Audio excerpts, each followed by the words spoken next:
मोहल्ले में बच्चों का भंगड़ा डालने पे मामूली सा झगड़ा होता है, उसके बाद फायरिंग होती है, घर का सरबराह छीन लिया जाता है। वो अभी बात भी नहीं की, उन्होंने कुछ भी नहीं कहा। उन्होंने आते उनको गोली मार दी। उनको वो मलंग थे, दरवेश थे। हाँ जी, वो उधर ही जहाँ वो अपने पीर थे उनके पास ही वो ज़मीनों वगैरह थे, वो उधर ही काम वगैरह करते थे। दोनों भाई थे, हम दोनों ने उठा के ना तीनों ने उसको बाइक पे बिठाया, बाइक पे बिठा के वो हॉस्पिटल ले गया। उनकी ना रास्ते में उनकी डेथ हो चुकी है। मैंने हाथ पे ना, मैंने कहा पापा आप ठीक हो जाएगा, वापस आ जाओगे। हमें नहीं था पता कि उसने दरिंदे ने, वो यजीद था, वो इंसान नहीं था। उसको नज़र नहीं आया कि उसने वो क्या करा, उसकी तो कोई गलती भी नहीं है, कोई भी नहीं है। सिर्फ मेरे हम 5 बहनें हैं, मेरी मामा है और मेरे 2 भाई हैं। एक भाई मेरा पढ़ता है और एक भाई मेरा बाइक का काम करता है, वो छोटे हैं दोनों।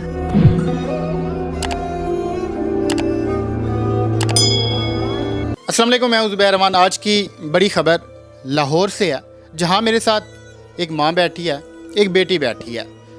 होता कुछ यूँ है कि यहाँ मोहल्ले में बच्चों का भंगड़ा डालने पे मामूली सा झगड़ा होता है, उसके बाद फायरिंग होती है, घर का सरबराह छीन लिया जाता है।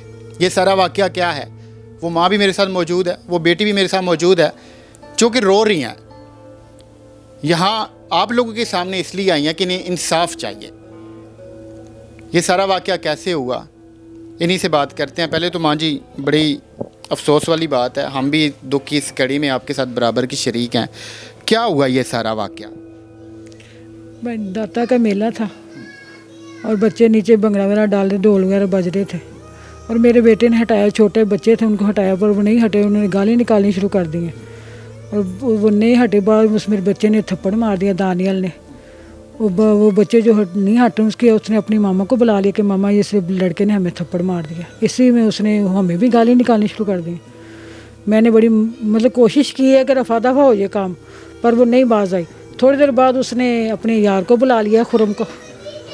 थोड़ी देर आया, उसके बाद मैंने फिर बात की है कि चलो भाई कुछ भी हो गया, जो भी हो गया ना, बात को ख़त्म करो। पर वो नहीं माना, उसने फायरिंग करनी शुरू कर दी। इसी मेरा मियाँ ऊपर बैठा, तो उसे किसी बात का ही नहीं पता था कि मेरे साथ ये हो जाना है, उसे पता भी नहीं था। वो अचानक ही आए नीचे, ने कहा चलो मैं कह देता हूँ, शायद मेरे कहने पे मेरे कहने पे बाज आ जाए कि दाता का मेला, सब लोग आए हैं। वो अभी बात भी नहीं की, उन्होंने कुछ भी नहीं कहा। उन्हें आते उनको गोली मार दी। उनको उसी वो बेचारे सुलह करवाने के इरादे से, माफ़ी के इरादे से आए थे, पर उन्हें भी नहीं पता था कि मेरे साथ ये हो जाना है। आपके खावंद क्या काम किया करते? वो मलंग थे, दरवेश थे। हाँ जी, वो उधर ही जहाँ वो अपने पीर थे उनके पास ही वो ज़मीनों वगैरह थे, वो उधर ही काम वगैरह करते थे। बेचारा घर में बैठा हुआ था, सुलह करवाने के इरादे से गया कि मैं ये झगड़ा ख़त्म करवाता हूँ। उसे पता ही नहीं था कि उसे मुबैना तौर पर फायर मार दिया जाएगा। बाजी, अब आपके वालिद साहब तो नहीं वापस आ पाते, आप भी यकीनन जब आपने सुना होगा, आप वहाँ मौका पे पहुँची होंगी, उस वक्त क्या हालात थे वहाँ पे? उसके हालात ये थे उस टाइम के कि मैं पीछे खड़ी थी। मैं अपनी मामा को मैंने आवाज़ दी, मैंने कहा अम्मी क्या हुआ है? कहती कि तेरे पापा को ना गोली लग गई है। और आगे ऐसे भाग के गए हैं कि मैं अपने पापा को देख के हैरान हो गई थी। इतना ब्लड उनका निकल गया था कि ना उस टाइम ना जैसे बंदा सुन्नी हो जाता, दिमाग बिल्कुल ही चलना बंद हो गया था। ऐसे हालात हो गए थे, कुछ समझ नहीं आ रहा था ये हो क्या गया। ऊपर से लोग जो थे वहाँ के वहाँ सारे भाग गए। इतनी उन लोगों ने फायरिंग की, इतनी दहशत फैलाई है कि सारे लोग डर के भाग गए। वहाँ पे मेरी मामा, मेरी बहन, मामा थी, मेरी 2 भाई थे, हम दोनों ने उठा के ना तीनों ने उसको बाइक पे बिठाया, बाइक पे बिठा के वो हॉस्पिटल ले गया। उनकी ना रास्ते में उनकी डेथ हो चुकी है। हमें यही था कि हमारे पापा को कहीं गलत जगह नहीं लगी है, वो बच के वापस आ जाएंगे। मैंने हाथ पे ना, मैंने कहा पापा आप ठीक हो जाएगा, वापस आ जाओगे। हमें नहीं था पता कि उसने दरिंदे ने, वो यजीद था, वो इंसान नहीं था, उसको नज़र नहीं आया कि उसने वो क्या करा, उसकी तो कोई गलती भी नहीं है, उसने क्यों ऐसे किया।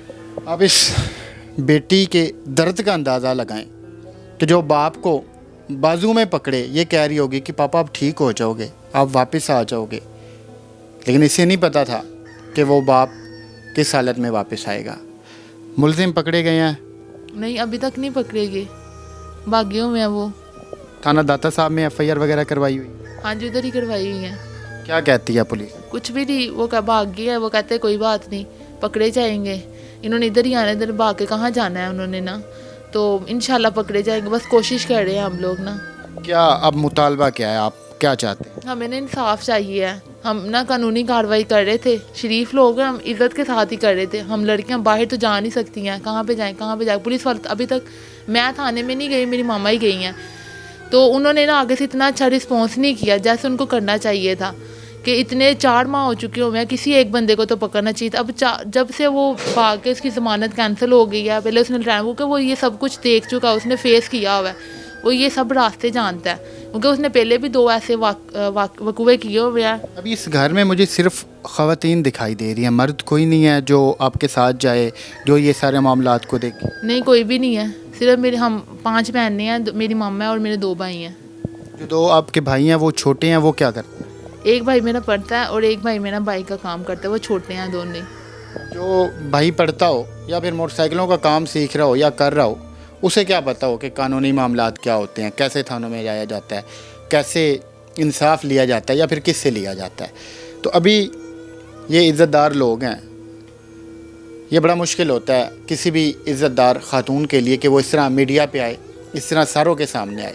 मगर ये जब मजबूरी इतने हुए हैं, ये बेबसी इतने हुए हैं, इन्हें इंसाफ के लिए ऐसे मीडिया पे आना पड़ा है ताकि इनकी आवाज़ हो सकता है आला अफसरान तक पहुँचे और वो इनको इंसाफ दिलाएं।